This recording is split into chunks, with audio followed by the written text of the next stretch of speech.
Hello, hello, hello. How is everyone doing today?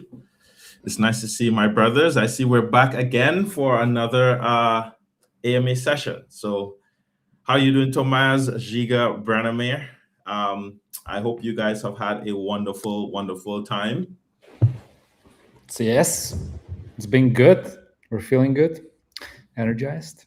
I was just explaining before we started that there's a storm kind of nearing in, so I might get some extra lightning energy, shot down. So all good, charging up. Just in time to explore all of V10. Žiga, my friend, how are you doing? Branimir, how are you doing? Good. It's only climbing up. I had a punctured tire, so I had to go and fix the tire. Luckily, it was just they had to inject extra rubber into it, and it was all good without major costs. So from there, it only goes up. Well, that's a blessing. Back on track, right? Correct. Literally back on track. Branimir, how are we doing, my friend? Doing good, man. I feel very excited because we launched V10 successfully and doing all the post-launch activities. It was quite a big, challenging chunk of work that needed to be completed. So it feels good to get it over the hump, and now we can focus more on building stuff on top of it. So it's good. It's good. I'm excited to speak about it more today. I'm sure there's a lot we can share that's not that known in the world of OriginTrail. So very good. How are you?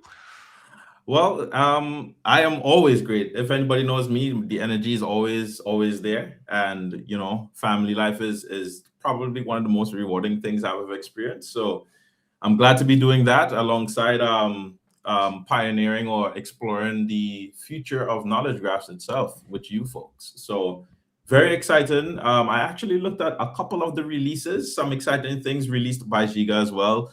With we're playing around with the World Cup data. That was a pretty good release. And well, today is all about, I guess we can label today or July 7th, 3 days after the American independence. We labeled today DKG Day. And so we'll see what we can dive into on this very special day about the DKG. I do know we should have some special people tuning in. Our friends over, of course, I just want to say my friend over at Miro Shark, he's going to be tuning in today just to see what we're talking about. Nice. So it's just nice to have some of the other community builders tuning in. So yes, today is DKG Day. We're going to dive into all things DKG. So before we did collect some questions from the community.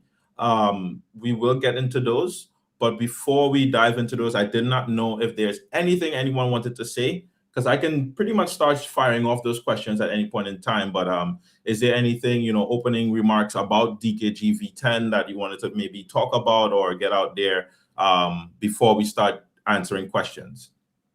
Any one of you, by the way, don't rush. Yeah. Don't be too quick. Since you started with FIFA, let me just congratulate to the Belgium fans and community members for defeating US in soccer. US has other qualities, and perhaps soccer is not the number one sport in the US.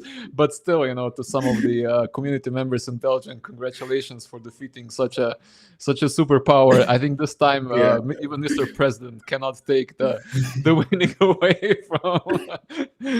But anyhow, on a more serious note, and also the fun note, the V10, it's been quite an interesting journey, a short one though, since December 2025, when also famous Amos joined us in Ljubljana once again for the DKG Con, and when we unveiled the whole roadmap for V9, and we actually skipped over the V9. We implemented very important features on V9 before we launched V10, but still V10 was not actually on the roadmap December last year, and we raced through towards the V10, and that's one of the major successes, as we have proven that the development of the DKG as a whole can be much faster than in the past. Also, thanks to the advancement in using AI for coding.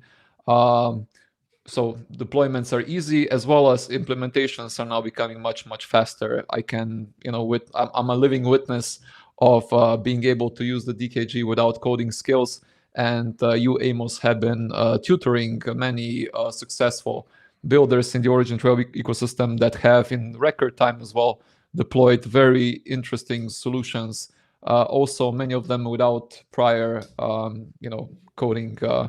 coding experience. So that's perhaps one of the many very important advancements of the DKG-v10. Besides being deployed very rapidly. There are also quite a few things that await us. The launch itself is just the beginning of the journey. It's not the climax. It is when the onboarding starts. It is when we see which small things still need to be patched up. Such as large-scale publishings are now taking place, and when certain smaller errors prevent that, there's a very quick rectification process that helps us improve the network further. Besides, onboarding the users and listening to other enterprise partners that are seeing both very positive elements of the V10 as well as some of the challenges, minor challenges, but still challenges that need to be addressed in just a few days or in the first week of launching the V10. But yeah, everything is being tackled. It's being let's say fixed in a rapid fashion. There are also quite a few very exciting elements in the roadmap, in the new roadmap, which hasn't been presented yet. It's essentially a reworked roadmap from December last year, taking into account that many things have been achieved much faster than previously anticipated, and there are a few things which are also let's say improving the value capture in the protocol itself when they're being fully implemented, such as knowledge monetization, allowing for access to the knowledge by the agents and humans alike to be an opportunity for monetization for nodes, and by doing so, also the token itself gets an additional utility in the whole ecosystem. So it's exciting, the launch itself, but it's just the beginning of an exciting new chapter. So that will be my a little more than 2 cents on the whole V10 thing. And again, congratulations to the Belgian team. Again, yes, we spoke, and I also had quite a live stream. Even before this, we entered into this phase of the call. I did talk about on my particular live stream and so on and so forth, that this is the most usable version of the DKG we've seen yet. We've been around since V4. I mean, this when pretty much we didn't even have a UAL until V6, I believe. So we've seen all these different all the different parts that slowly came together to make this the most usable version for everyone. And if you've been here that long, you have seen all the little parts that were required to get there. So, and these are just little discoveries, little things that all now play a larger part into the openness of the DKG. So honestly, it's actually been quite nice. It's been a wonderful experience to see something, to see a technology evolve and mature. It really is growing something slowly over time. So wonderful stuff to the OriginTrail team. I'm very excited about V10, and I know the community is as well, which is why they have sent in their questions. So I guess we can start by asking some questions. Is that all right? Can we start kicking off some community questions? Great. I see a nod. Awesome. So let's start with, well, this individual did not send their name in, but we still do have the question. In regards to the tokenomics, how is the price of the publishing being calculated? Big publishers can get a 75% discount on publishings for 1 million plus tokens, but a 75% discount of what? Is there a general price per kilobyte for publishing? think this person is trying to nail down pretty much or get some sort of solid base metric or base number for publishing an asset. Now, this to me has been like an ongoing discussion for previous generations, many generations of the DKG. So I guess it's only fair that it rises to the top once again here in this new version. So whoever can take this away, feel free to grab the mic and satisfy the people.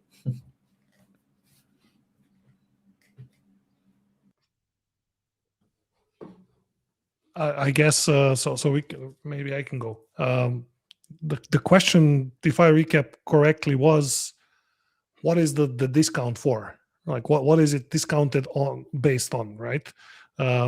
So I'll try to explain. It's a little bit about DKG mechanics and how it works, and the mechanics specifically here hasn't changed much since V8.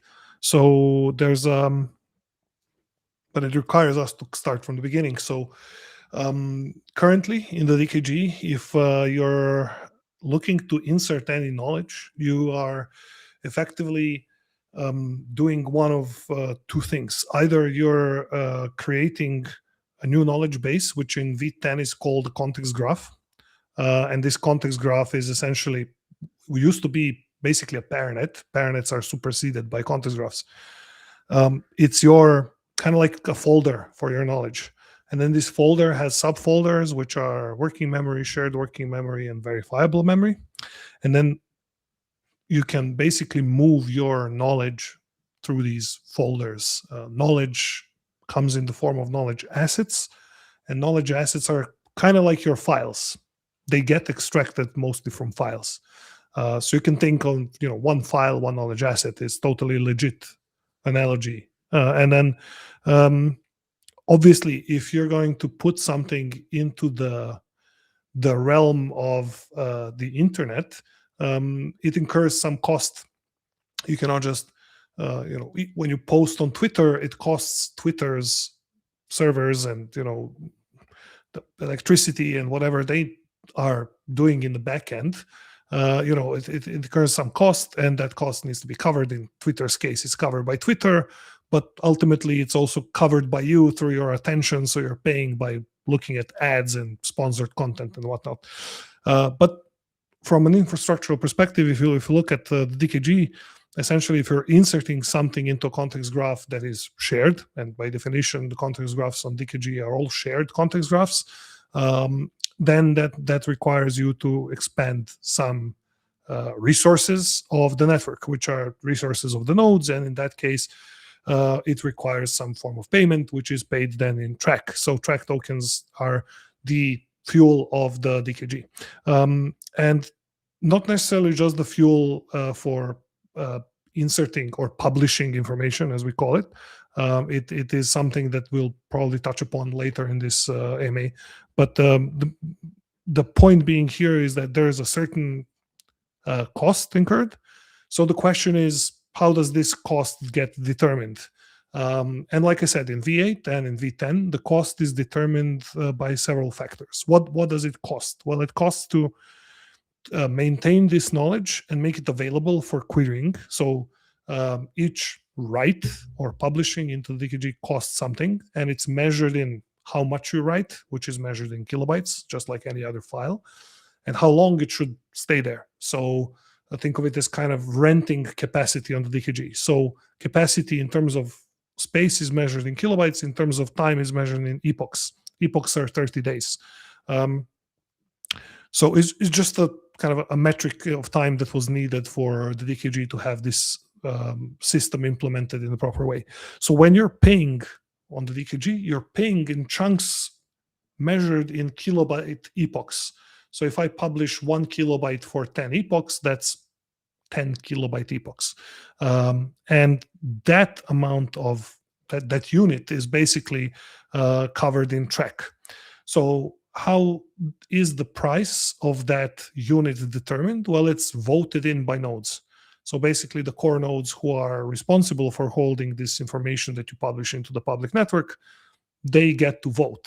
How do they vote? Well, it's essentially it's not a simple vote, like, I don't know, there's 10 nodes and 10 nodes, 10 votes, but rather the vote is, again, weighted by TRAC, specifically TRAC stake on the node. So think of it as the node's power in the network contributing to the power of choosing the joint price.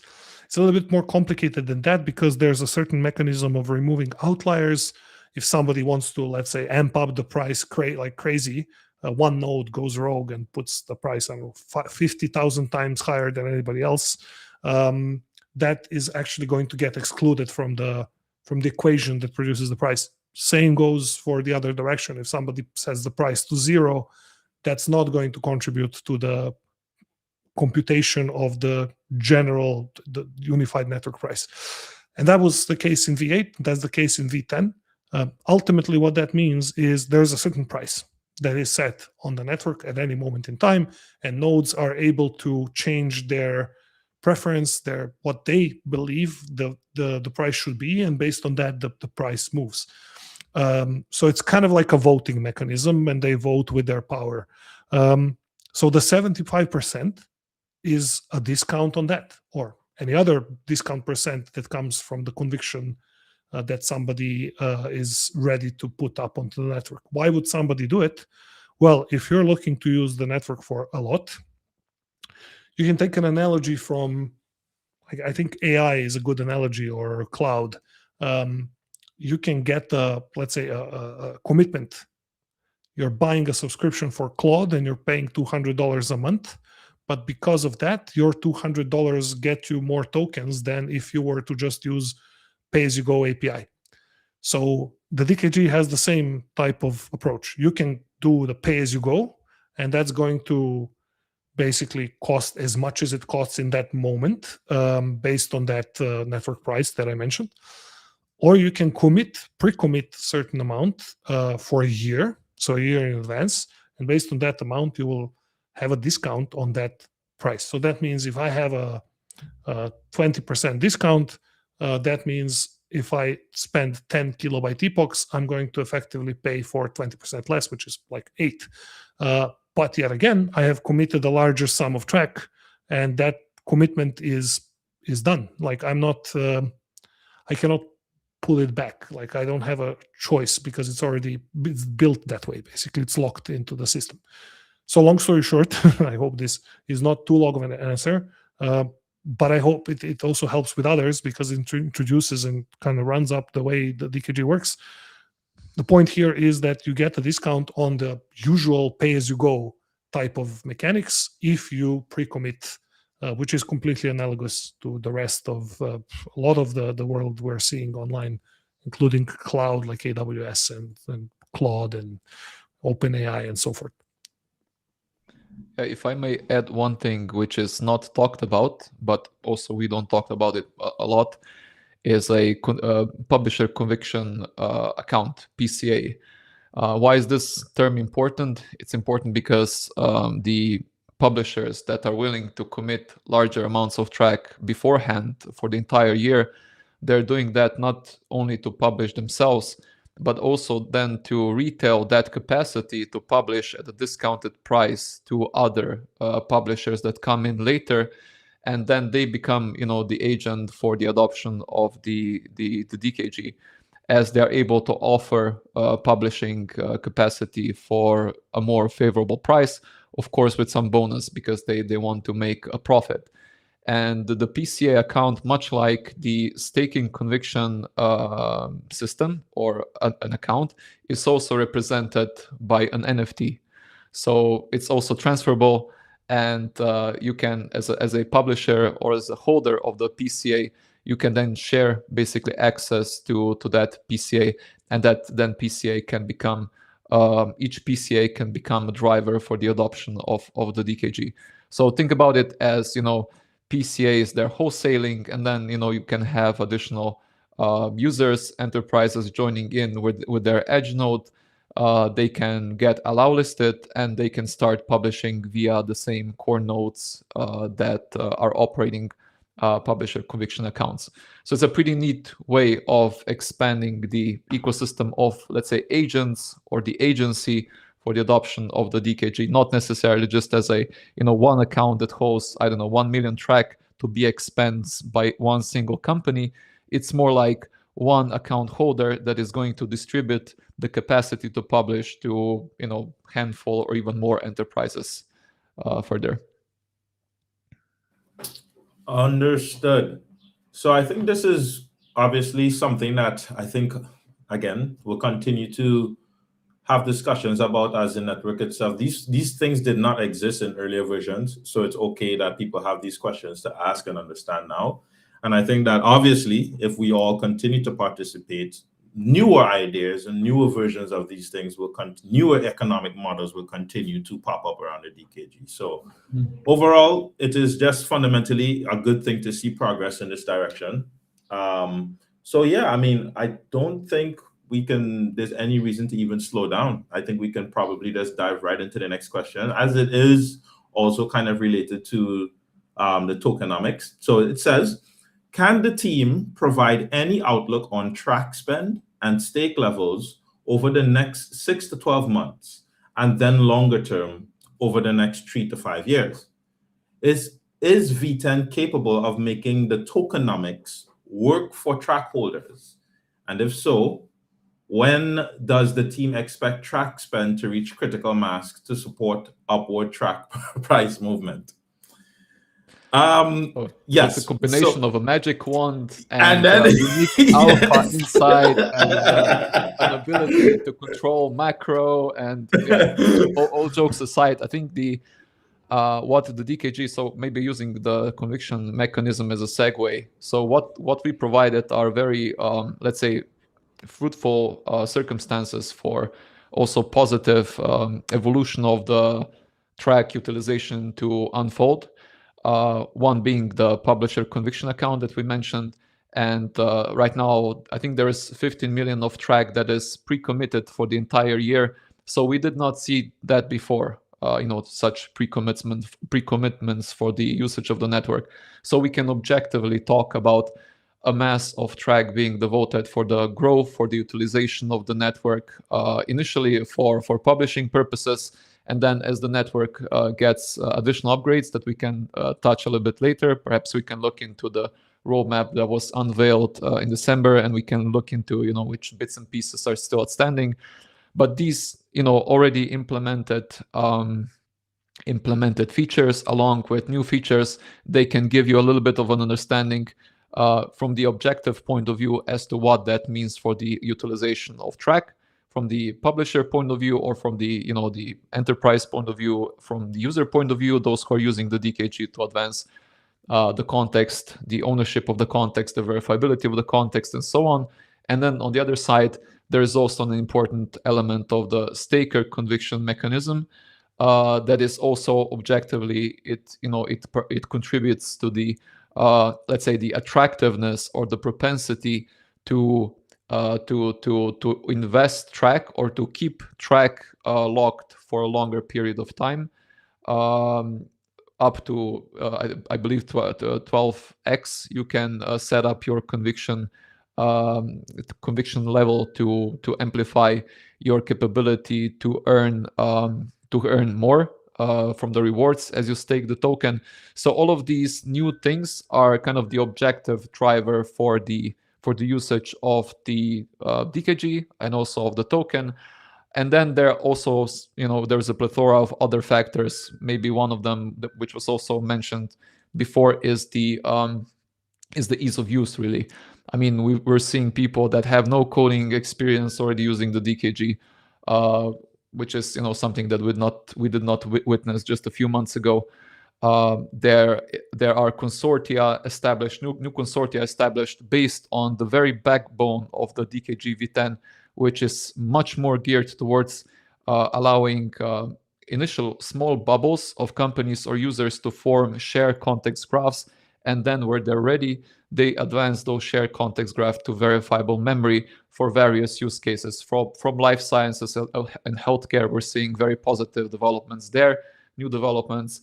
also coming from the early warning system for epidemics. So also something related to kind of consortia dealings, as well as some more traditional developments where we're also carefully following as to what is going on within the digital product passport, which is a little bit more of a legacy topic within the OriginTrail space.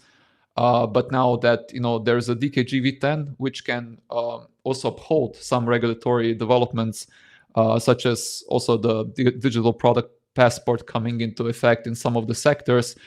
This by itself, by design, is a consortium thing again, and the DKG-v10 again maps really nicely to that. So next to all previously stated objective factors, there are very important factors that are a little bit subjective, or a little bit more of the secondary order, which are impacting a positive outlook for the TRAC economy. Yeah, fundamentally, I think that those are the exact points of the, I guess, systems that interact directly with tokenomic pressure, if you would say.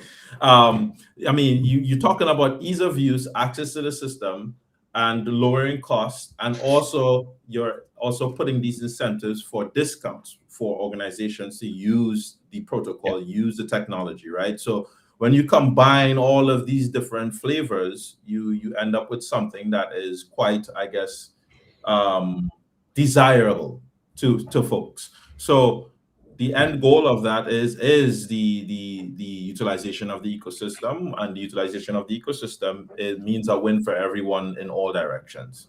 So if I may just add one thing, I didn't forget to mention Umanitek. I just left it aside for now because Tomaž hasn't talked much. There are also a few other things technological which should not go overlooked, which is the DKG being compatible with standards such as open knowledge format by Google. Like, why is that impactful? It is because agents are now hungry for context, and many times that context access is being blocked by Cloudflare, and even Cloudflare is now introducing some of the protocols to monetize that knowledge. So the time is now. Why now? It is because we need to give agents access to knowledge. Basically, when we were helping just December, we were talking to our partners, Umanitek and others. How can you access more data? How can you get more context to power your models? And now we have answer to that. We just need to add a little bit more openness, and then also do some tweaks that are also expected in the future roadmap, which, in addition to what we already have, bring more value capture to the protocol itself. Because it's not anymore just about writing stuff down, it's also about compensating for reading, which is an important thing. Hopefully Tomaž can talk a little bit more about that, and also Branimir. Sorry, I'm not just the only one singing here. Yeah, no, I think I've hearing the question, I felt maybe it's coming also for someone who's joining us for maybe the first time. And if there's any newcomers that are on the stream now, it's great to have you here. And perhaps it's worth just restating the fact that everything you built on a decentralized knowledge graph, ends up like tapping into TRAC utilization and utility. So the incentives there are hyper aligned in making sure that the adoption of OriginTrail and the decentralized knowledge graph is tapping into increasing utility of TRAC, increasing the demand for TRAC, henceforth, which is a fixed supply asset, meaning that there's only ever going to be 500 million TRAC ever created, which they were created, and there's never going to be a single TRAC more. And then it's up to, of course, you to, it's also something that the team will never, if I use the term, quote unquote, the team, there's no, like Žiga said, magic wand to be able to, or a fortune teller crystal ball to be able to give any precise readings into either how a decentralized network ends up being used, or the exact kind of landing of either the utility or the value or anything of similar. It's just something you cannot really comment or ascribe a certain number to. But what you can do is really what Žiga was covering and what Amos was also going after is that you create an environment in which using the technology is easy, it's relevant, and it has the utility of the token baked into the very core of what it's delivering. And this is what OriginTrail really does, and we want it to excel at. And with V10, like we said, it's never been easier to use OriginTrail, and there's never been more entities that can use OriginTrail. And we have now extended with V10 these entities towards AI agents as well, which not only they are incredibly powerful users of the technology, but they're also not limited in numbers. And there will only be more agents than they are now, anytime in the future, which means that the potential user base of OriginTrail is only but expanding. And all these users are hungry for high quality context, exactly what the DKG is bringing, whether it's in the working memory, shared working memory, on the verifiable memory. And all of this is one very, very connected ecosystem that ends up at the end of the day tapping into the utility of TRAC. Sorry, I just wanted to kind of put a pin in that in case. And of course, very warm welcome. I hope there's many more of you who are newcomers here, and we're a very friendly bunch. Well, I think that perfectly summarizes everything that we were trying to articulate. And also, I guess it's more of a structured response that actually is the fundamental truth. Like, it is fundamentally impossible to get specific numbers on these things, right? So it is fundamentally true. And we could though maybe tap into what Žiga was alluding to towards the end, and that was kind of like more on how the utility of the token kind of is evolving over time. So I don't know, Brana, if you want to, I know you're very passionate on the topic of kind of the query side of the equation, not only the right side of the equation. So we talked about this for those of you who followed us back in the day at the DKG Con, I think, and perhaps also in other occasions, but I'm pretty sure the latest DKG Con in Ljubljana, we focused on the future, obviously. And back then, we were still at version 8. Since then, we built version 9 and version 10, both in the matter of about a little less than 6 months. And version 9 being kind of a, what's the word in English? The jumping, the thing you jump from the leapfrog platform, like in the pool, right? Yeah, the elastic board thing. Anyways, it was a kind of a booster towards V10 because it took some experimentation and some learning and trying to build certain things with this new paradigm of context graphs. So as I mentioned, context graphs supersede pair nets, which had a bit of a slightly different focus. And now with V10, we basically get a not just a very fresh system, but a really agentic native system fully. So previously, DKG has always been very much AI directed. Knowledge graphs are a form of artificial intelligence. They, strictly speaking, you would categorize a classical knowledge graph in something called symbolic AI. So it's ever since the DKG was born, it was in that category. But the neural AI, the new form of agents, the ones that we've been using lately in the last few years, they love it, but they require certain tight, let's say, building things together. And so DKG-v10 and V9 were this essentially total rebuild of the DKG. Every previous version was built on the last version. So V8 was built on V6, V6 was built on V5, and the previous version. So a lot of the code was also here since 2018. Actually, a lot of the code was persisting over this whole period, and now it's all new. It's all fresh and nice and lightweight and up to date and beautiful. But anyways, a part of that, what is really now the exciting new agentic world is, and I think it's finally the clearest it has ever been, is it's a very read heavy world. It's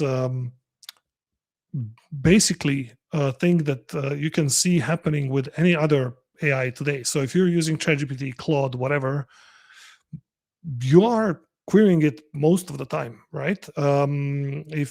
Especially if you're using it in the browser, it's kind of mostly a question answering thing for people, or you give it some task to do, but ultimately you're asking it to usually fetch some information, quite often public information. So something that is known around the world, but because this is the kind of the easiest way for you to do it, it's easier than doing a Google search, right?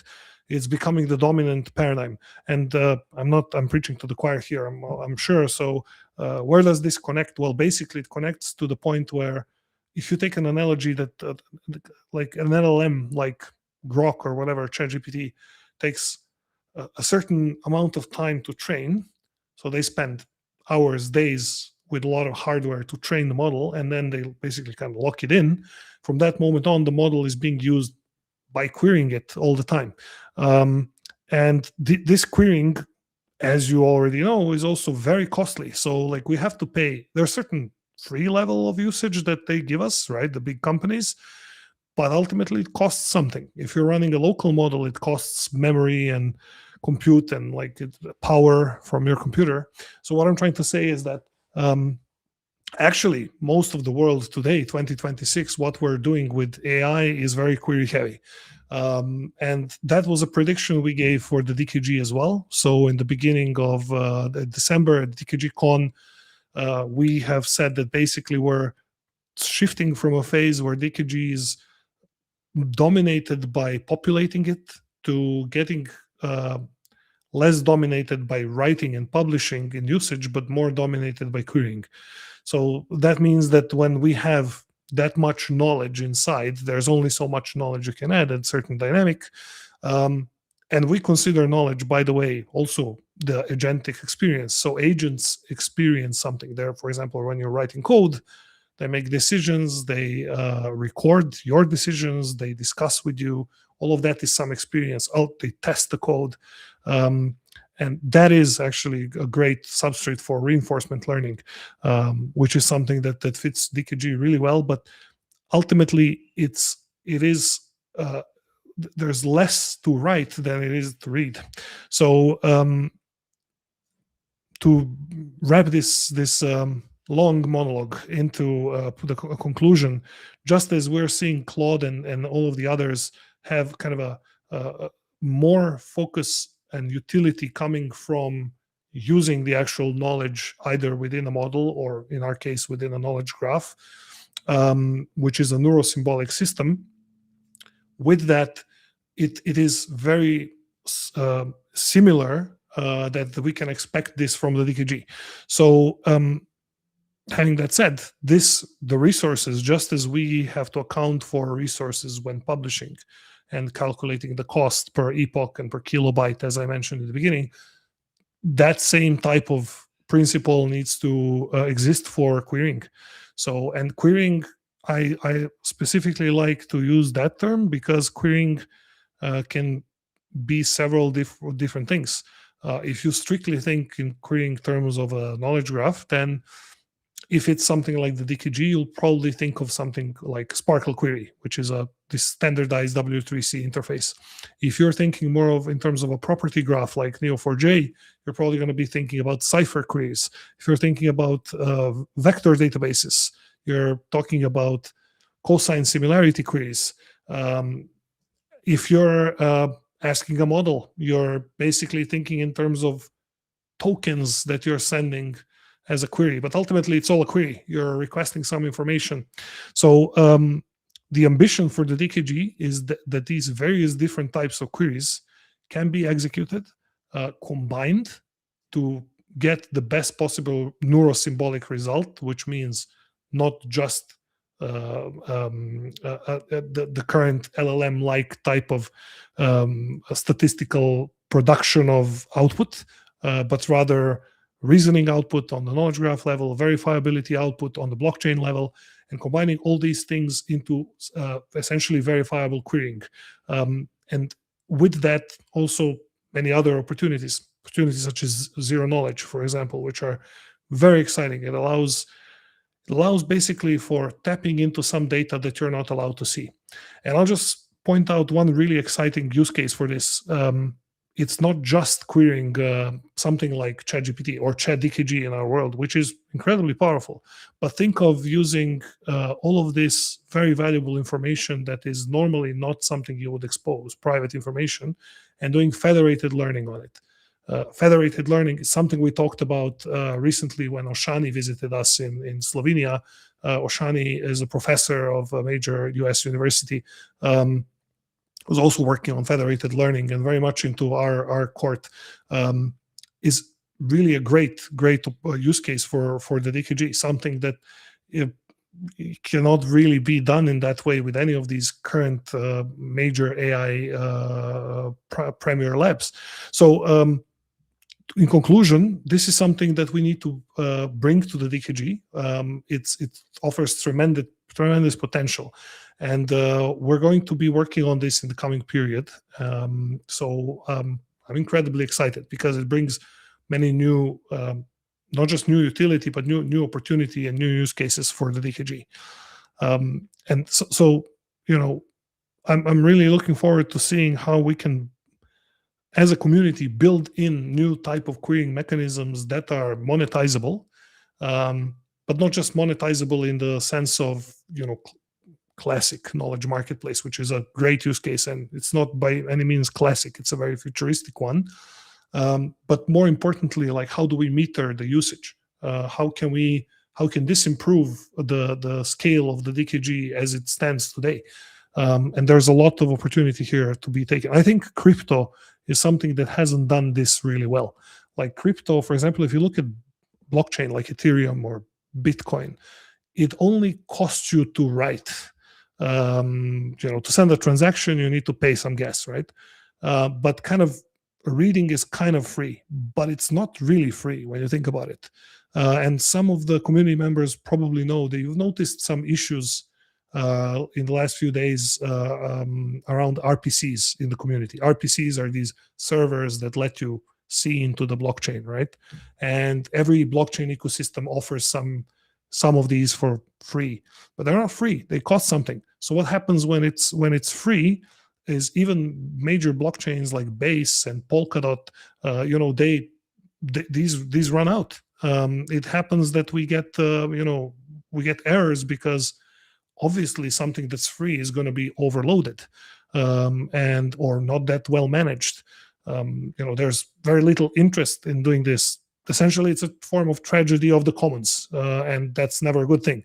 So what I want to say is I think the blockchain space hasn't solved this so well as the AI space did. The AI space, when you look at the way people think, it's very simple. They think in terms of tokens. I have, I don't know, $2 per million tokens. What kind of tokens?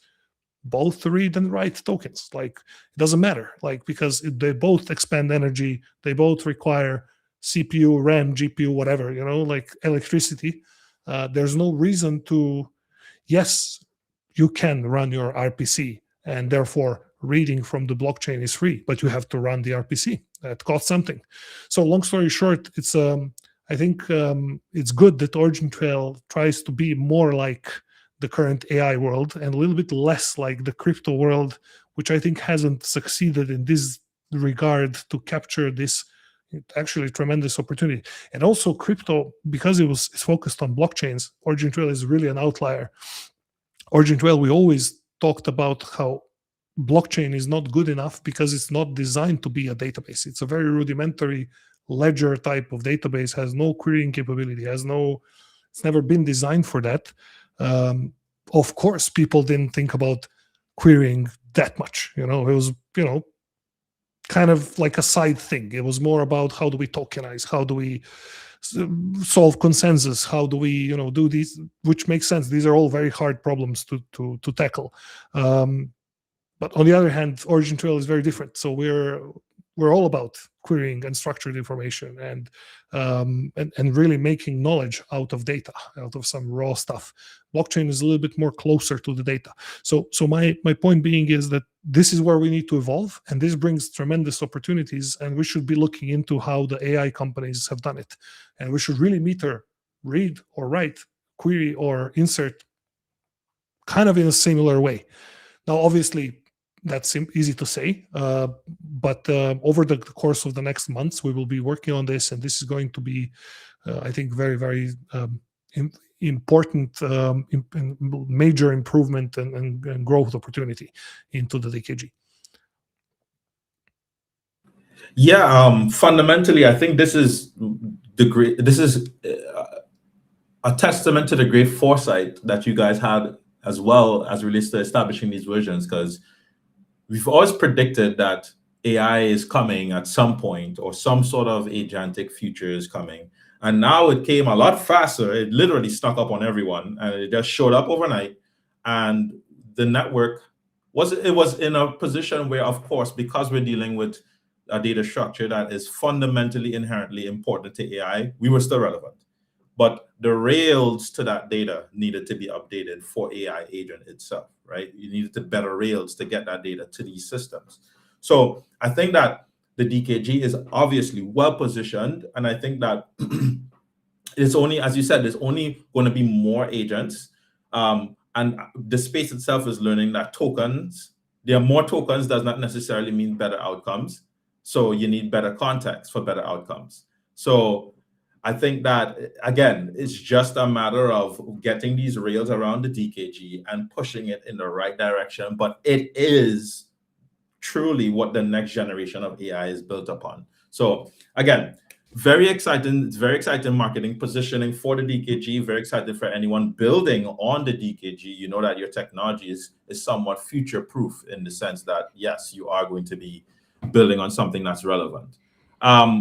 Now, thank you for that explanation, Branimir. Obviously, I love hearing these kind of discussions because it lets people get a deeper understanding about where the DKG is going and why we are here where we are, rather than just, okay, well, here's the numbers for the CPT, or here's the numbers for this, and here's the numbers for that. I think this gives more of a, this is why we're here, this is where we're going, and this is what we want to accomplish. And on the topic of federated learning, I've always thought that that was the one of the number one use cases for the DKG, and at least in the age of AI, right?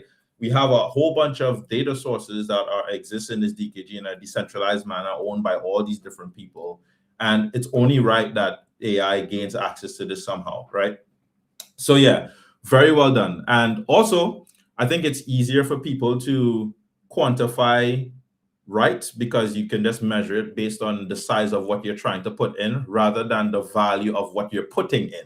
Like, you can't say, hey, well, this is top quality information from like NASA or whatever, so I'm going to charge like $1,000. Like, you know, you have to verify every piece of data coming in to know the value of it, to then put a price tag on it, right? And then know how that data is valuable relative to the world, to then know that even if that price tag is meaningful. So I think the query issue is a very big thing. I think this is massive. So yeah, kudos to you for even thinking about that. So let's move on. Go ahead. Sorry, just wanted to add to a very good point, Amos. Wanted to add that we see Google, who basically wrote the open knowledge format standard, and we went through, you know, what they actually achieved, and it's basically a V1 standard already integrated with the DKG. And they openly state that the thing that is missing to that OKF standard is a trust layer. So they are Google, the biggest, you know, one of the biggest companies now.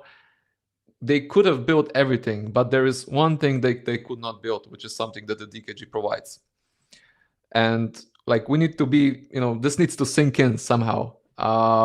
It's a massive thing. It's not easy to build. It's not easy to maintain, because, you know, it's not just 4 guys sitting here. It's much more than that. It's a consensus. It's consensus between people using it, companies using it. But when it's here, like, we really need to appreciate it as something that the big ones are trying to build. They cannot, they fail, and we are stepping in here.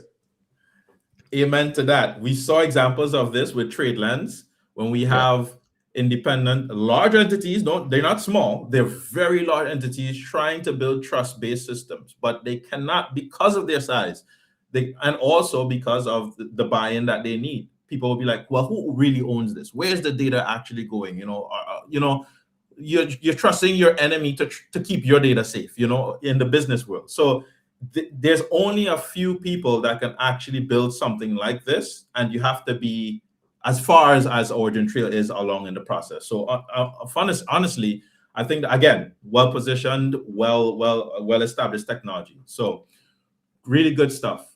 Let's so I know that we're a bit crunched for time because we had some awesome explanations as well. So I guess we can kind of like bundle a bunch of these questions together. This is from BRX.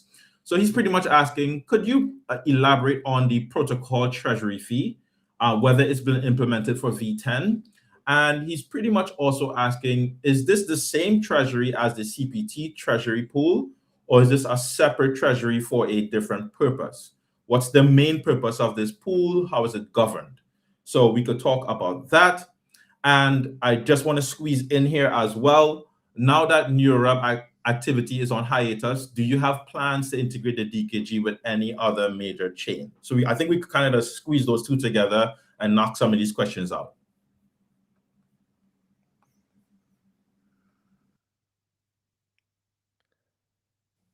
Do anybody want to take a stab? I can start because I guess there's a bunch of questions in here. So what was the first one? The protocol fee. Yes. So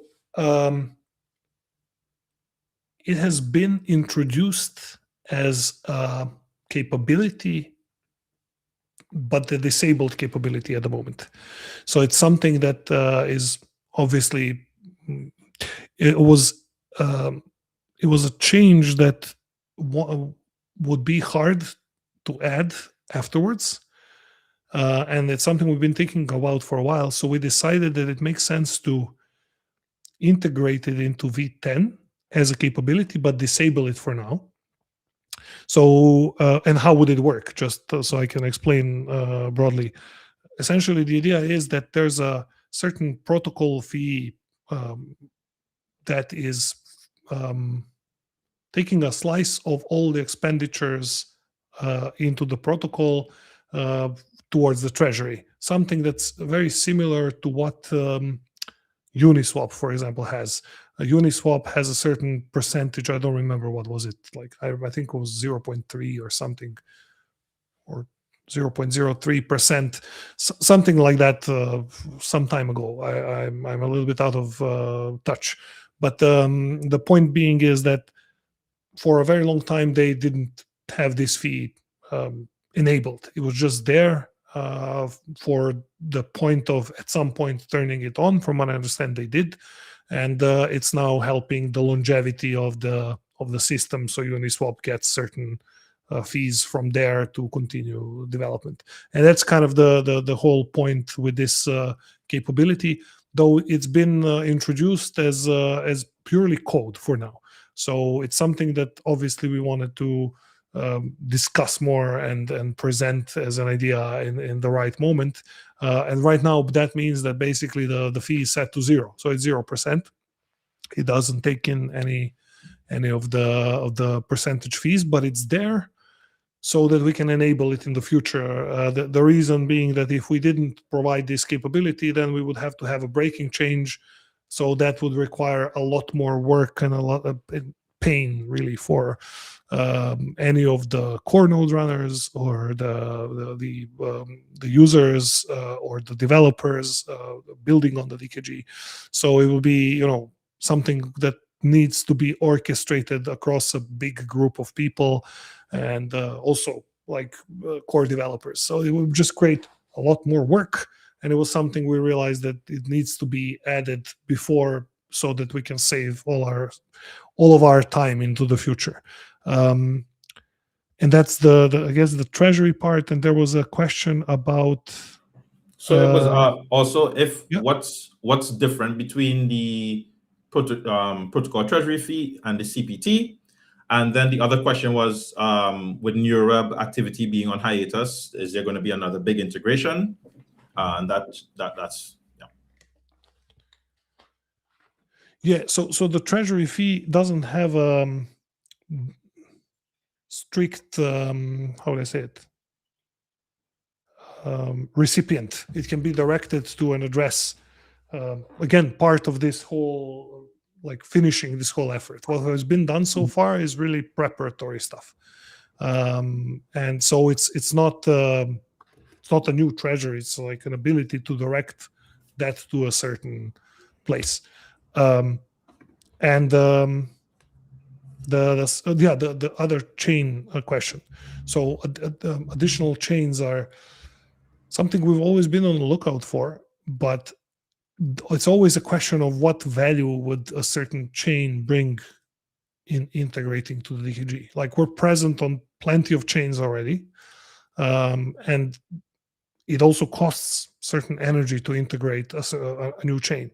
So it is definitely something that is always on top of our minds. Like, one of the things that I think is a very interesting direction to think into is Ethereum mainnet. So that's where DKG was born. It was there for the first few versions, and then due to high cost of Ethereum mainnet, it obviously wasn't sustainable. So it had to spread out to other chains. But since the get-go, since like the launch, if you look at the first white paper, it has been part of the design that the DKG operates on multiple chains for resilience, for capacity purposes, for preference purposes. So some people, I don't know, like this chain more than the other one. So neutrality in a sense. But what I wanted to say is the point of doing it is not just to do it and then have to do all of the very expensive work of migrating, setting up everything. You know, if there's demand for a certain chain, then hell yeah, let's do it. But it has to show somewhere. And how would it show? Well, I guess one avenue is builders coming and saying, hey, you know, we really love to build on this chain. Then we definitely go and support in that direction, but it has to show actual traction. And so far, the builders actually have been choosing Base and Gnosis as the main chains. And what I'm hearing from people is resilience. Like, there haven't been that many problems with those two chains. Cost also, if you look at Gnosis especially, it's incredibly cheap. And it's also very, very long-running Ethereum chain that is never really had any major problems. So it's, in that sense, like, you know, when you hear those types of feedback from people who are, you know, running these things, who come to us and you know, ping us all the time when they have problems on, you know, on certain chains, then it obviously makes you makes it clear that adding a certain chain has to satisfy not just some certain technical quality criteria, but also certain demand. But yeah, for me, what I think is why I mentioned Ethereum mainnet is because it actually became cheaper than it was. Also, Ethereum is not just a very long-standing project that's proven, but also just recently published a new roadmap, I believe yesterday. It has a very good vision, so it might be a place to look into. And TRAC is deployed on Ethereum natively. So in conclusion, it's definitely one of the things that we're looking at, not the only one, but if there's a trigger to go there, we'd definitely love to do this. I'm not sure if I answered everything. Maybe you guys can fill in the gaps. No, you definitely answered everything. I think that's pretty good response. I think everybody in the community obviously knows that. Well, if you don't know and you're new, the DKG is chain agnostic, so we can, through community consensus, expand to almost any blockchain we desire. So fundamentally, what's being discussed there is what value does any other chains have. And quite recently, in my personal opinion, I have not seen any like crazy blockchains that just came out and like, dude, we need to like go over there now and sort of thing. So personally, I think we're doing all right on the existing chains. They're cheap enough. Some of them are, you know, yeah, I think things are good. But if there's something more exciting, feel free to bring it up, guys, and we can definitely work to get that integrated. So let's move on to the next question. When should we expect a V10 Explorer so we can view publishing activity? Now, I mean, everybody could kind of see what's working within their local store on your Node UI. so you could see your local graph and such there, but I will leave that answer to the team. And I will also like to squeeze in another question here. In short, in the intended V10 design, should knowledge commerce volume scale with track demand? So you know what? I will take that question back because that's tied into another knowledge commerce question. So we'll just start with the when should we expect the DKG V10 Explorer?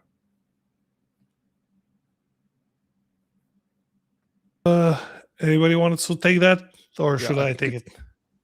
Maybe I'll just scratch the surface and then you can go into, I think it's connected to even the last question, the knowledge, commerce, volume, scale, and track demand.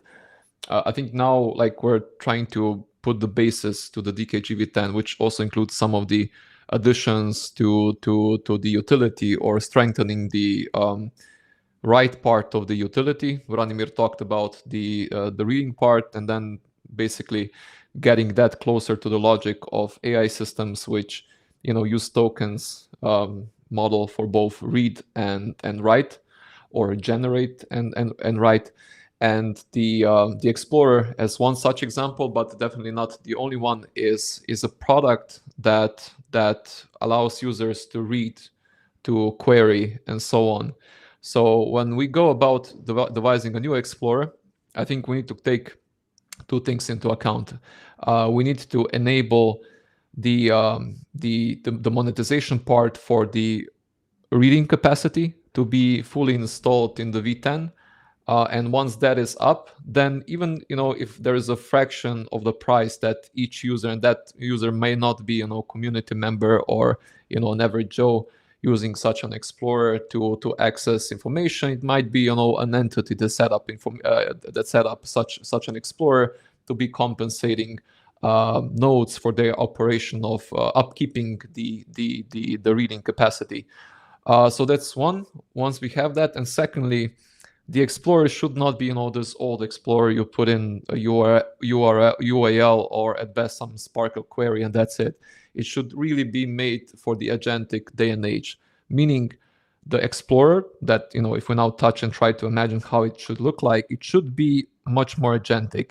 It should be much closer to what a project that is now kind of waiting for us to pick it up where we left off, and then also make that project more agentic. I have Chat DKG in mind. So those kind of products, they should come together and they should offer more agentic capabilities. And of course, based on this additional protocol capabilities of rewarding nodes for offering the reading capabilities. Like Branimir said before, and also one of our advisors pointed out that nothing in this world is for free, and it should not be for free. It cannot be for free, right? If you're not paying for the service, someone else is paying for the service. So we need to come up with a sustainable model, and the model that actually captures more value and also then brings it back to the protocol. And once we have this reading capability linked to the the compensation part, this is when we can offer much more powerful Explorer-like solutions. So it isn't planned, but it will be explained more into detail as to how and when in the roadmap that we intend to put out next week, so that you get a little bit better understanding of what we exactly mean. But the bottom line is more agentic capability. So bringing it into the agentic era, because we're living in the agentic era, and also making sure that we capture value when someone is using such a product, and then this value then trickles down to the token ecosystem and so on, which is something that everybody is expecting from us anyhow.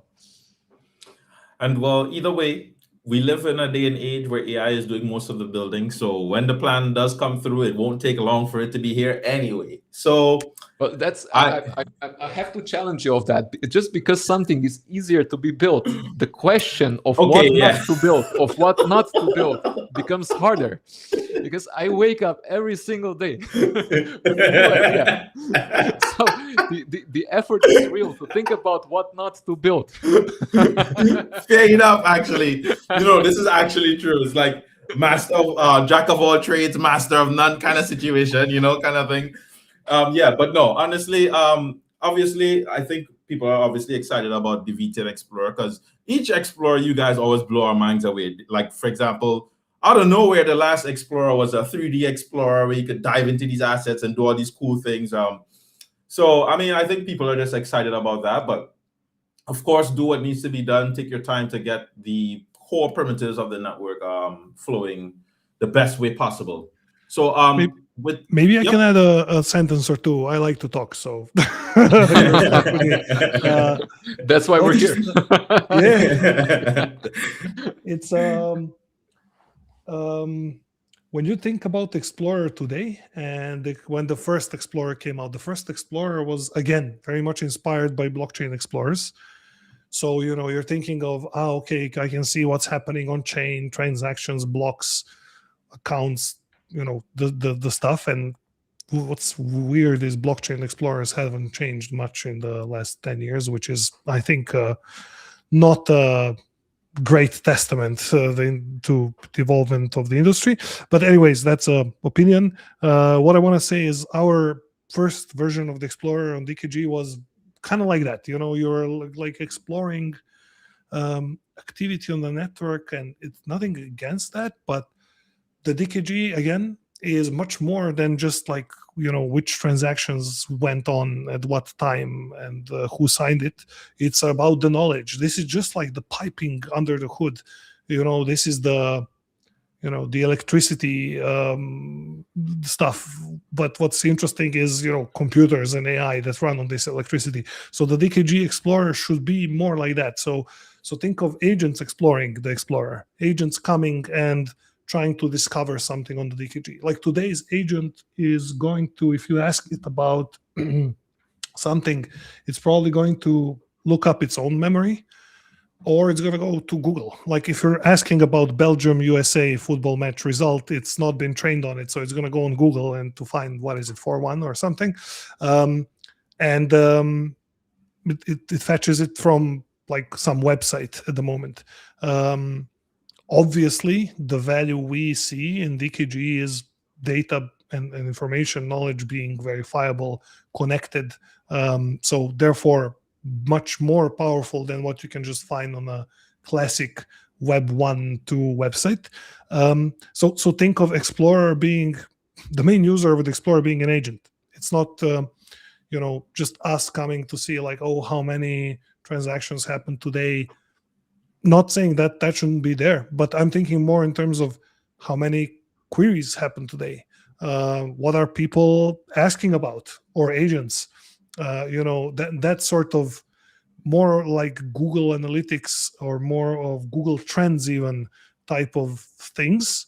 But again, for agents, they're looking for what's new, what new knowledge is there, how can they use it?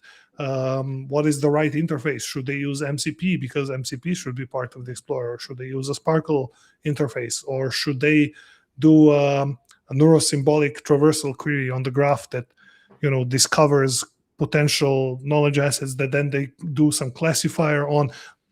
There's a lot of cool stuff that can be done that is much more than just kind of a minimal traditional word explorer that we see in the blockchain space. I even think we maybe are not giving it justice calling it an explorer, but for the purposes of our cohort in the OriginTrail community, definitely like that means a new explorer is coming and should be much more powerful, and its main user should be an agent.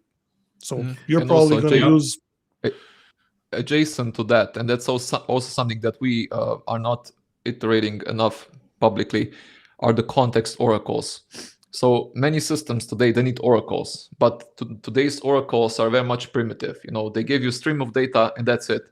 But in reality, I saw what Coinbase did the other day. So they're offering prediction markets, I believe, on FIFA. And the problem is that their prediction markets are based on some hallucinated information about the results from the matches, right? So not even streams of data they're getting it right. But let alone, how do you capture reality where the reality is much more context defined, not just stream of data defined? And the context oracles that the DKG-v10 also introduced, so plenty of things that DKG-v10 introduced, the context oracles are also especially useful for the kind of Explorer product, because when you offer when you offer context to the agents, it's not just about informing them and then these agents go about their day as they did before they visited the such explorer. They will make decisions, and they will make wrong or good decisions. So you better give them something that is substantiated in reality, that is rich enough in context, and sometimes this context will not be human readable. I mean, obviously we live in high velocity times, and something that is going to be useful in the future may not even look pretty sometimes. Yep. If it's used for agents. So we're dealing with decisions that may not always be intuitive to humans. Now that sometimes we make a decision and then we go and we interact with agents and we're like, shit, the decision should have been quite the opposite because the agents think differently.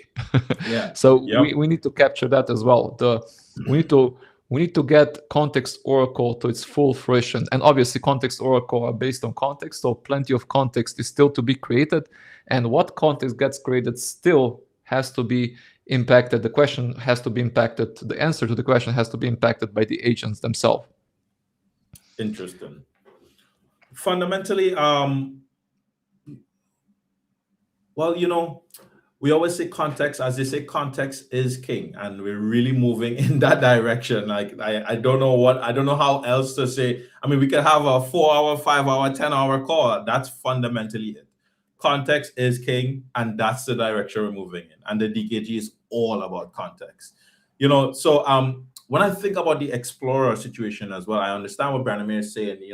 Blockchain never moved beyond TPS, which is so funny. We still have that same ideology of transactions per second. I can do 5 million transactions per second, or I could do 1 billion transactions per second. But I mean, what does that mean? Is it meaningful even, So I can see an interface where this Explorer is like, this is the latest form of knowledge queried by X amount of agents. 10,000 agents are interested in bio knowledge, or 50,000 agents are interested in this knowledge.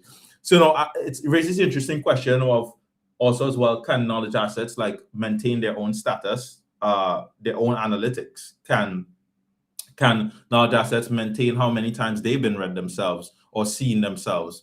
Or does there need to be an external orchestrator of this kind of information where we have like some sort of network level AI or system governing, analytics for each asset or whatever? I mean, I'm just throwing ideas out there. I'm just talking, from the top of my head, but I'm interested in such an interface indeed. I think that things are evolving, and I'm excited to see what the next phase of things are. To me, it's quite clear that where we are, this space needs to evolve in some direction. So it's just, I'm excited to see is make or break for the space. So moving along, we do have a question, which is, I guess, tied into the knowledge commerce. I guess Žiga already tackled that. So we can just move on to DKG fan, who's also, again, as his name suggests, been a long time DKG fan.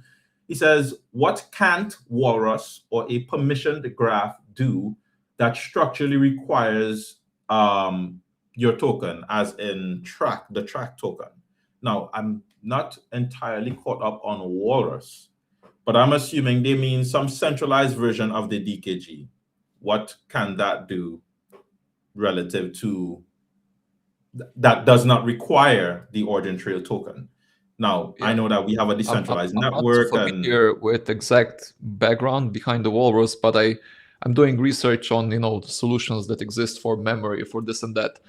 But since this question is more aimed towards the kind of the permissionless nature or decentralized nature of the DKG versus permissioned, by permissioned, I would assume that the question is about centralized knowledge graphs such as Neo4j and so on. Right. So the delta, I think it's best explained by the users. I still remember the statement by the Ken McElroy. He's very high in SCAN, supplier compliance audit network, that uses the decentralized knowledge graph to exchange information about audits between competing companies such as Walmart, Home Depot, and dozens of others. And then that information is even shared with the CBP, Customs and Border Protection, So the guy, Ken, he would once stated that a couple of decades ago, when I think he started with Home Depot, he would have laughed if someone told him that they need to share information with Walmart. And now they're doing it, because they have to, for the sake of not just Walmart, but for the sake of every participant in the network. And there are many use cases of the DKG, and many companies, many users that are stating the same reason as to why they're using decentralized solution is because the only way to establish trust is via such a decentralized network. Walmart would never dream or phantom about trusting a centralized, permissioned knowledge graph, let's say based on Neo4j, that is being maintained solely by some other company, right? So they need some kind of middleware or middle layer, and this is where OriginTrail comes in very handy as this auditability layer. And mind you, I mentioned scan because it's kind of a human network, and it's already very complex, for handling 40% of all the imports to the United States in terms of the audit. So it's a big thing. But then imagine, having a much larger network managed by agents, that then agents need to somehow trust other agents, the information, the context provided by other agents, and then humans getting involved. It becomes too messy. So you need a capable system.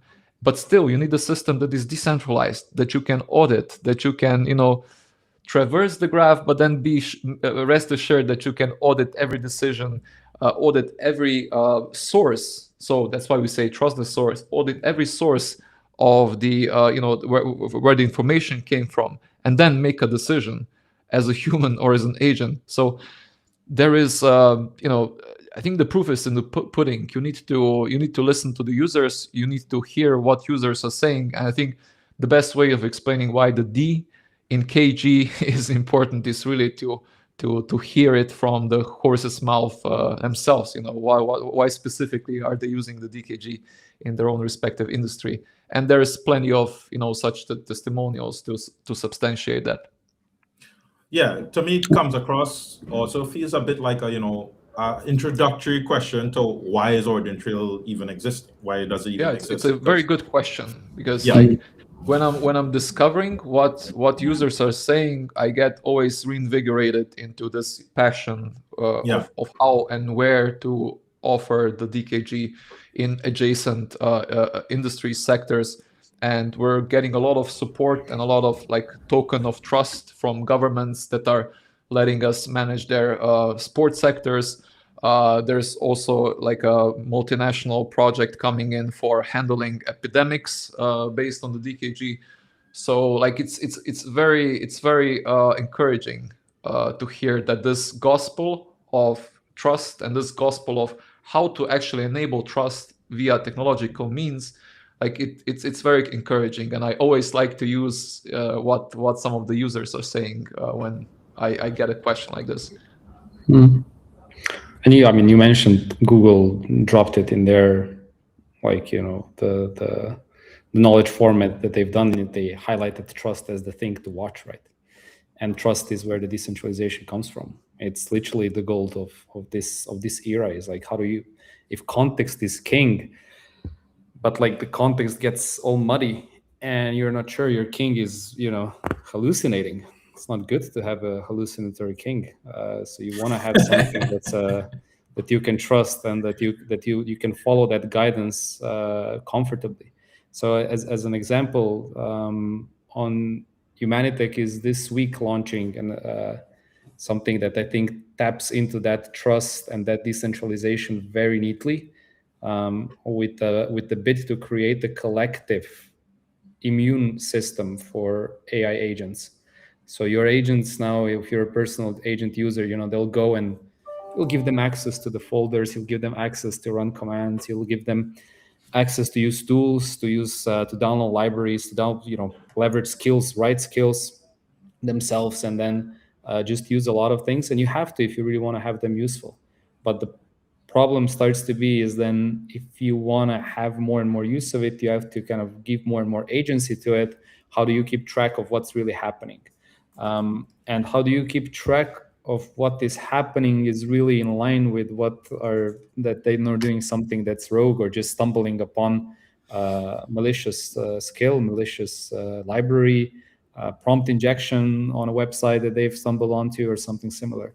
So the bit here is to create this network of context, which is a shared context of threats that have been surfaced, and then with that context graph, you're basically allowing your locally deployed agent to cross-check continuously in runtime if anything that the agent is doing is kind of touching any of the off-limits areas, and then gives you two modes basically. Either you get a notification to say, hey, something odd is happening, or there's even a mode to allow it to block directly the actions for the so that the Guardian agent is able to block the monitored agent's actions. So, like an example, you need trust, because how will you use information about threats if they're not trusted?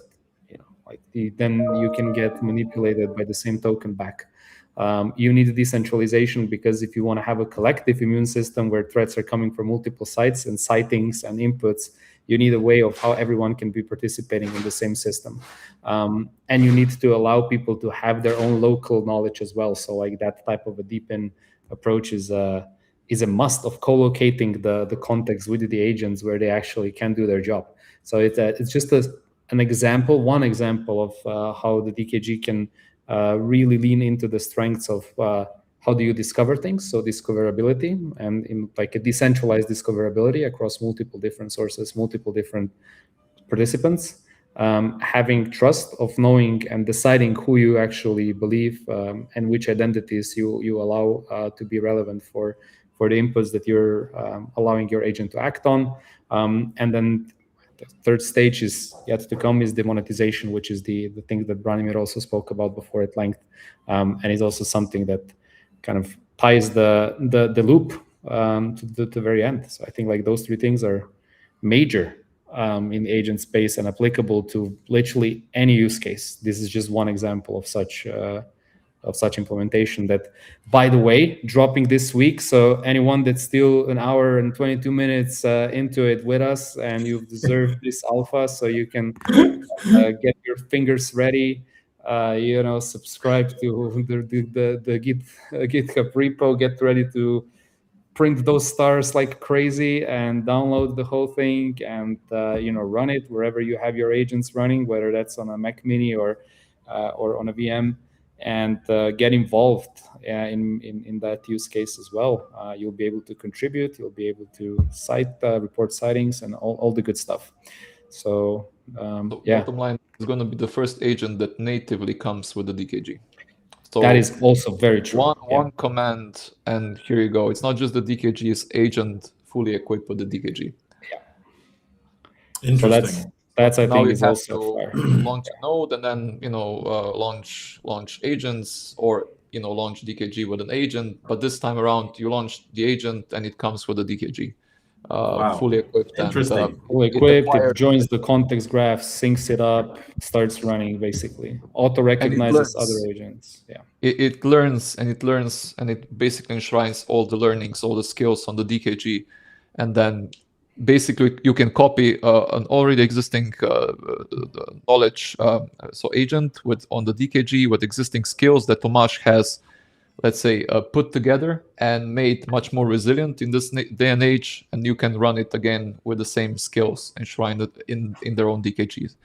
But the ownership is key here. So you own the context, and if you're not willing to give it away, you don't give it away. You only share with those with whom you want to, with the team, with the consortia, via shared working memory, and then protect it, make it fully resilient and fully persistent via verifiable memory. And yeah, this notion of, I think we didn't touch it enough, the ownership of the context is a very important prerequisite for the verifiability. If I'm not able to claim what is my context, then it's very hard to claim that something is verifiable. And that's why the whole thing starts with you capturing the context and then being able to manage this context on this sovereign context infrastructure, And again, this sovereignty is super important. I think I texted you, Amos, a couple of weeks ago, just a day or a couple of days after we launched the bug bounty program, which was intended for white hat hackers to employ the most powerful models, such as Fable, which then got paused, and now it got reinstated somewhat again. But the challenge back then was, shit, we're out of Fable. We cannot use Fable to try to hack our network, which was back then in the testnet state. So it became very obvious that if a centralized entity removes your capability to use reasoning, and in some ways also use the context produced by that reasoning, you're in a big pickle. So the DKG flips the script around. You're able to manage your context, and we already have on the DevNet a solution, a feature that has been running for a few weeks. You're also able to not just share your context, but also share whatever model you're using for reasoning within your network. So let's say I get, for whatever reason, not being able to use OpenAI. You, Amos, operating a node in the DKG, you're able, as a curator of a context graph, you're able not only to grant me access to your context, but also grant me access to the model that you're using. And you may be using, I don't know, local models, and you'll be able to monetize that in the network. So yeah, that's groundbreaking. More inclusivity.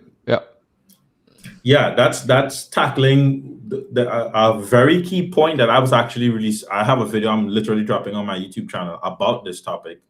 And what I was discussing is the gates being established around intelligence now. It's like the same thing as paywalls, that we have today, but it's at a higher level now. Now if you can't afford this access to this intelligence, you just are out of the flow of progress, of any kind of progress. Like anybody, if you're not able to query your LLMs, you're not able to ship those tokens and get a response, you are like disconnected. You're dead in the water. You're waiting until you're resupplied, right? It's kind of like one of those Orwellian movies like you see in sci-fi, but we just don't have like the wristband on yet. We don't have the ID on our forehead or whatever. We don't have those numbers or those technologies there. But that's really where we're at now. You can easily lose access to all of your shared human intelligence in like a split in someone's decision, right? So the DKG really is what I'm hearing from this baseline implementation here. This is tackling that directly, and I think this is probably humanity's.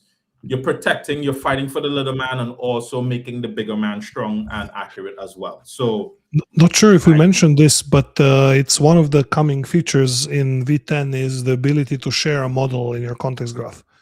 So no, it was not mentioned. Not this, not in this way, Branimir. No, not like this. So think of I don't know, I'm running a model on my computer, or I have a Claude subscription, and I plug it into a context graph, and let's say the four of us are coding together. So we have a coding context graph on the DKG, which is, by the way, a great idea. If somebody's coding, you can save a bunch of money on tokens and save some time. So you can run 4 agents on 4 computers, and they could, let's say my Claude runs out of the allowance. You have those limits that you run out of occasionally if you're using it a lot, like I do. So why wouldn't my agent that's coding ping, I don't know, your model, Amos, if you're sharing it with me? We're part of the same team. And this can be any kind of model, can be a local model, whatever.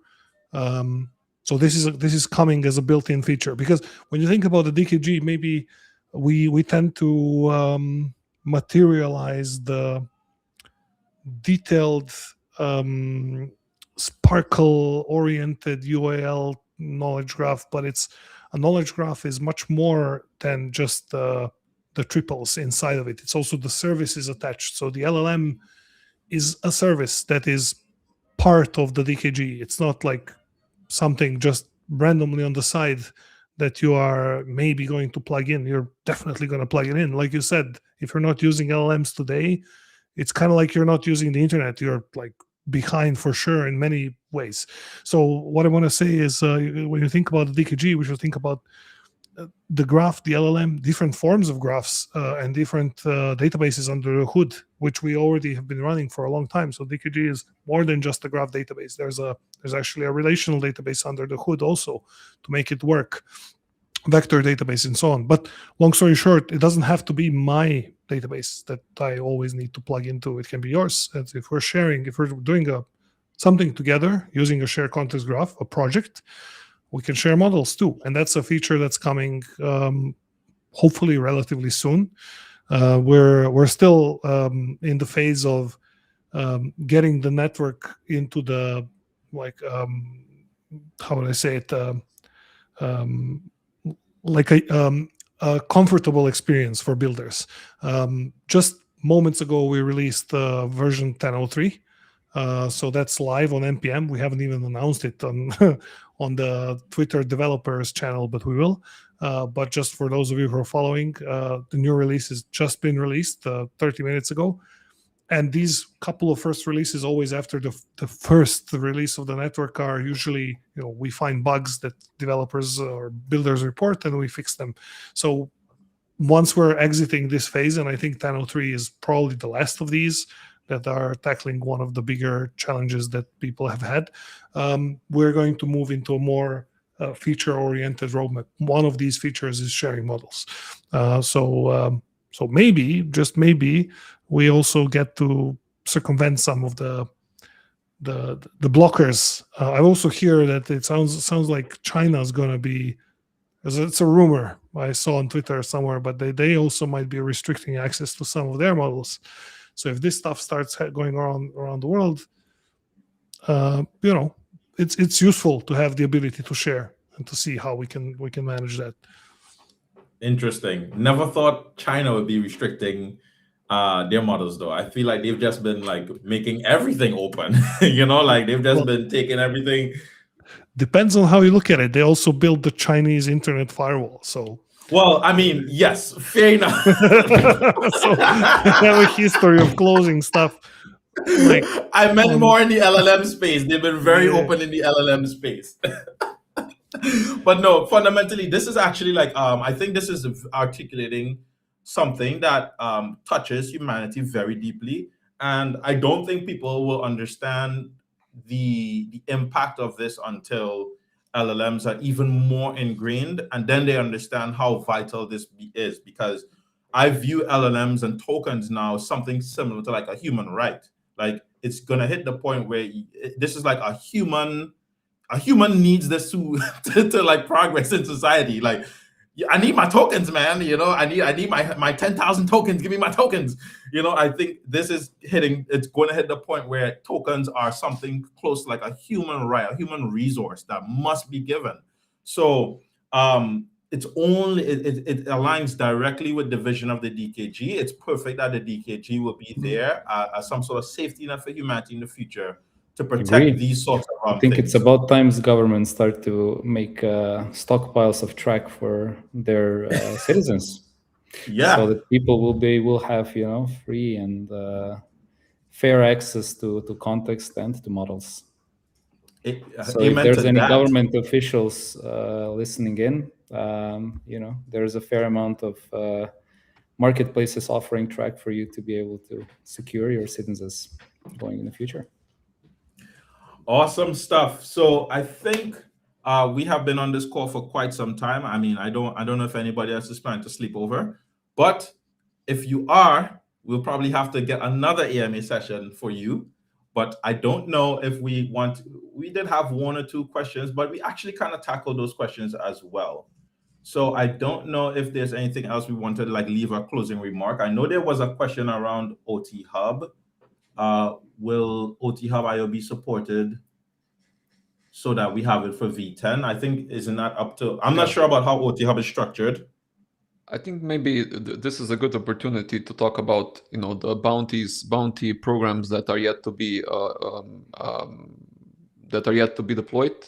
Like the second round for the developer bounty, the first one was launched during the testnet, and I see many launch into the mainnet, and they're very much ready to implement their solutions in the second round, which is aimed more towards the verifiability layer which was not available before. That's why we now call this one round 2. And then we had round 3, bounty program, also not yet deployed, which was aimed towards more analytics solutions on the DKG. And this is where such analytics solutions can find an interesting opportunity to propose a solution. It needs to kind of correspond to the V10 tenets as well. It needs to be agentic in its purpose. So it's not your old SaaS tool or SaaS model. It needs to be a little bit more than that. But we will define more more guidelines in the bounty program, the new bounty program text.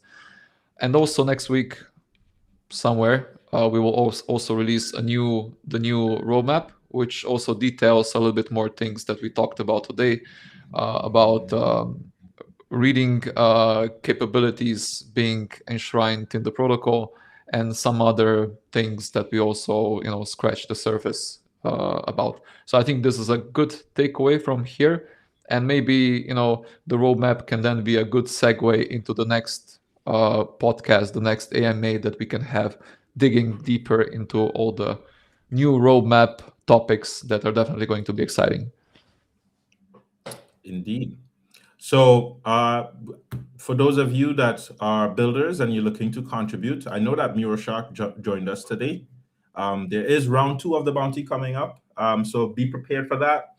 I don't think that there's much else as it relates to, I think submission 1 ended on Sunday, if I remember correctly. Yes, Sunday, submission 1 is completely done.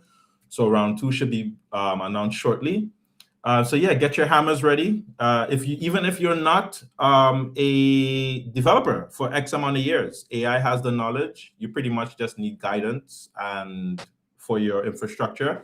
And I'm here, and the other members are here to assist with that too. So you're not going to be just building and you're left alone. There's people here to help and guide you through that, and also join the Red Team chat, because you'll find all the other builders there as well. And the OriginTrail Discord is up and running for any builders that may need questions or anything answered. So I think we can put a nice bow on today's session. I first want to say thank the OriginTrail community for coming out. I checked Twitter for a bit, and I saw we had a ton of viewers. I'm like, oh my God, I didn't know I brought such a crowd. Thank you guys for coming just to see me. So I'm just excited that the community is still pushing after all these years, and to see that the DKG is still applicable. Not only is it still applicable, it's almost like it was made for this time, right? So it just feels good to see the usability, applicability of the DKG expand. And I'm excited to see my brothers. We're still all here. We're still thriving. We're still doing well. We're still living life. We're growing, and life is doing well. So congratulations to everyone. Congratulations to the team, community, and let's keep on building. Anything else you wonderful folks want to say? Thank you, Amos, for sticking with us. You've been here since 2020 or 2019, from the climaxes of the liftoff of the oh God podcast to this one. So we've been through thick and thin, and you've been vibing really well throughout all those years. So kudos for not just vibing really nicely, but also catching up and keeping up with all the topics into the AI era. And it's not easy to do that, because the pace is fast, and you're managing this pace tremendously well. So thank you. Yes, I'm trying. Everybody that's new here, follow Amos on X, follow Amos on YouTube. He drops a lot of very, very educational content. He's the man to watch. Also follow OriginTrail. That's also useful. Yes. All right, wonderful folks. Nice having you all. Have a good one. Enjoy yourself. Bye, everyone. Thank you so much. Bye-bye.